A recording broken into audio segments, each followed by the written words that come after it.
मुख्यमंत्री देवेंद्र फडणवीसांनी 2 दिवसांपूर्वी उद्धव ठाकरेंना ऑफर दिल्यानंतर आता राज्याच्या राजकारणामध्ये मोठी बातमी समोर आली।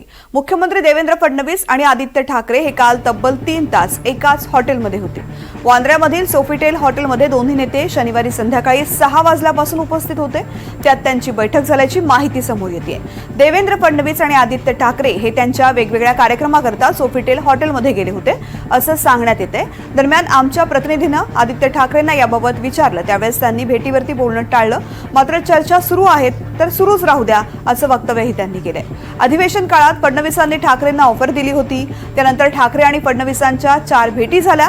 त्यानंतर आता पुन्हा आदित्य ठाकरे फडणवीसांना भेटल्याची चर्चा आहे।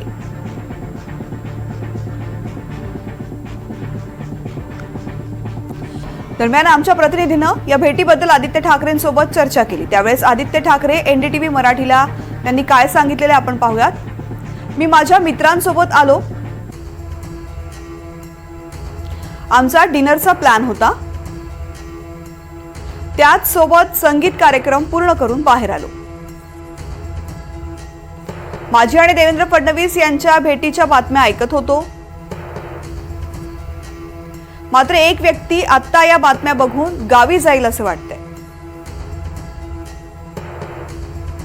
देवेंद्र फडणवीस यांच्या भेटीबाबत बोलणं टाळलंय आदित्य ठाकरेंनी। मात्र चर्चा चालू आहेत तर चालू राहू द्या असंही आदित्य ठाकरे म्हणाले।